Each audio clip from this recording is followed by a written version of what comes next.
cannot imagine what we spent an hour talking about.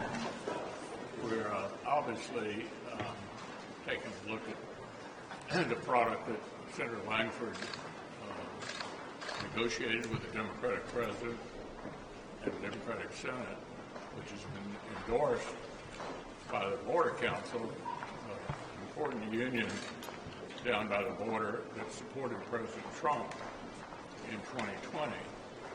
So that's the policy part of it. I think Senator Langford has done a remarkable job. However, we had a very robust discussion about whether or not this product could ever become law. And it's been made pretty clear to us by the Speaker that it will not become law. So I want to congratulate Senator Langford on a remarkable job negotiating with the other side, getting the support of the Border Council.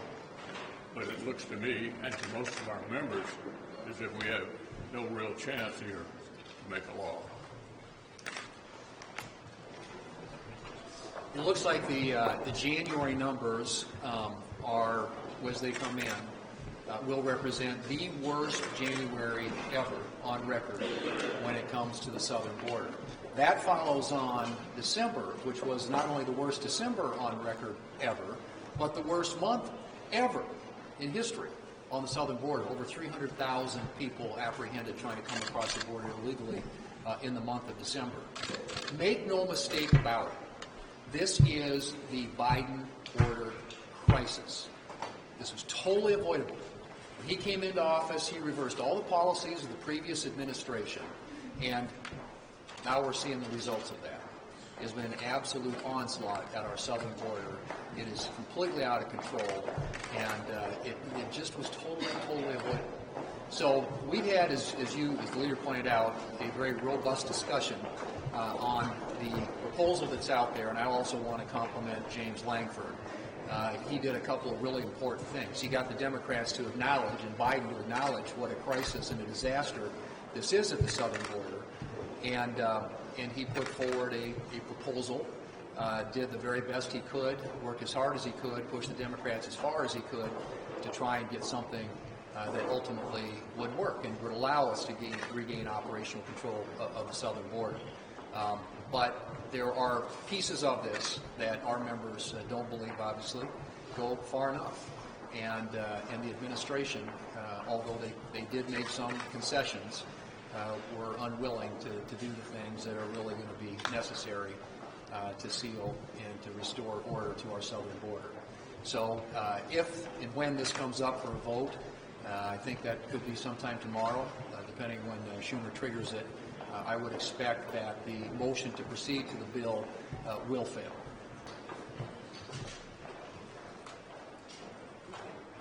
Well, folks, tomorrow is exactly 1 month away from President Biden's State of the Union address to Congress and to the great United States of America. But what the heck have we seen from this president that is so great to talk about? One, we have skyrocketing debt among the American people. Americans have credit card debt now that is the greatest it has ever been in the history of the United States. Number two, something that we just talked about, 8.8 million illegal immigrants coming into the United States during President Biden's tenure, and he's telling Texas that they can't secure their own border. Wow, what an accomplishment. And we have over 169 attacks on U.S. service members in the Middle East, with very little response going after those that are responsible. So I'm really curious as to what President Biden is actually going to talk about during his State of the Union address. One thing I do know that would have been important to me and to many other members of Congress is that he actually submit a budget on time. He blew past the deadline to submit his budget. Something else that's important, the national security strategy. He blew past that deadline as well. What is President Biden doing? Actions speak louder than words for the American people. And President Biden is doing absolutely nothing to correct any of these issues for the American people. So what I am demanding that President Biden do is actually step up, provide us a budget, and provide us your national security strategy before you come over here and present to Congress your ideas or solutions. We've got to start with the basics, Mr. President, and by law you're required to give us a national security strategy and a budget. And I'm asking that he do that. Again, actions speak louder than words. Mr. President, you have a job to do. If you're not up for it, then let's move on. We need a new administration, folks. Good afternoon, everybody. 3 years ago, the president took office on the beautiful Capitol steps. At that time, our immigration numbers were steady, but they had gone down measurably under President Trump. This president has had 3 years to put a policy forward that makes sense, that it results in a safer country with fewer illegals crossing our border, and every month it goes up and up and up. So the policy, I guess I'll go back to what Senator Ernst said. What is he doing? What has he done? On this, nothing. And he has presidential powers. We know he does, because they would be the same powers that President Trump had employed in his 4 years of his presidency when the numbers came down. So I would say that I was supportive of the issues of combining and looking at border security. And I, too, want to add my voice of thanks and really praise for James Lankford. He has been a soldier of the greatest proportions for us. He's taken a lot of time away from his family and his state to really try to work with an administration who has shown and demonstrated over 3 years they have no interest. And so we talked about a little bit in the lunch about what's in there, but there's a lot that's not in there that the Democrats would not accede to, would not agree to, would not even look at. And so now we're in a situation where people haven't had enough time to read the bill. It is inadequate. And so I agree with our whip. I don't think this will pass, and I think we need to move on.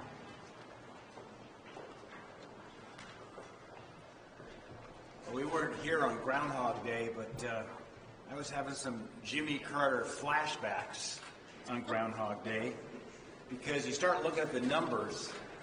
Joe Biden's approval numbers are now the worst of any president, even Jimmy Carter.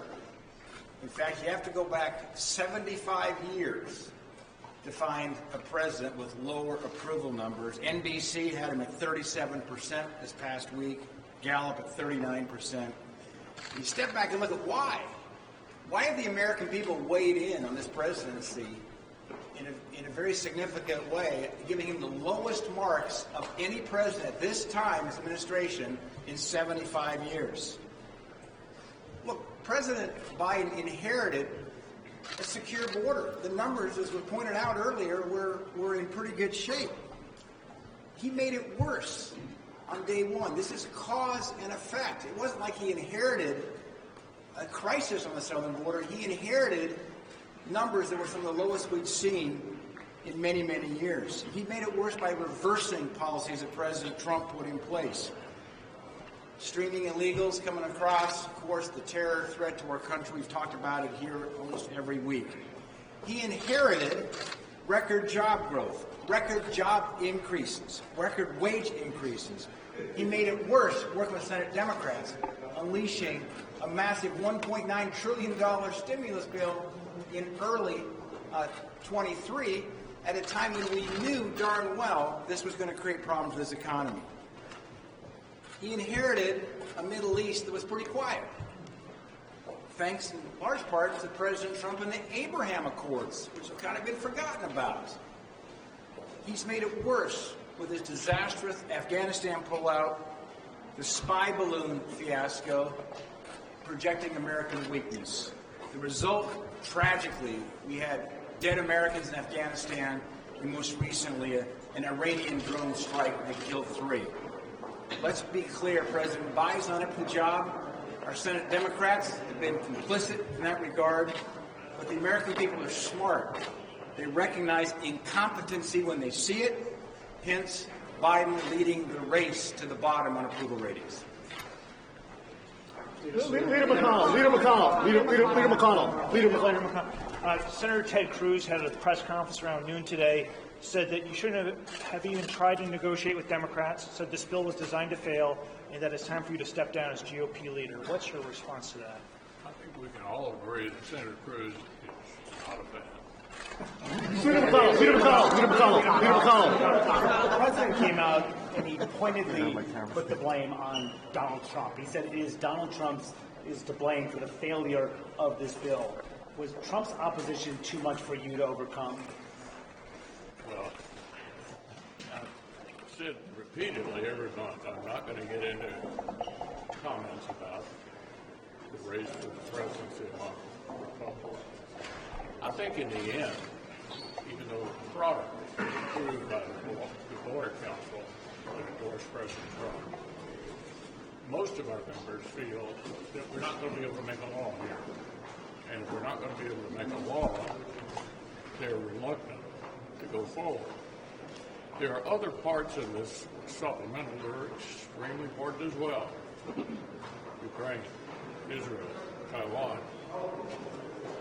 We still, in my view, ought to tackle the rest of it because it's important. Not that the border isn't important, but we can't get an outcome.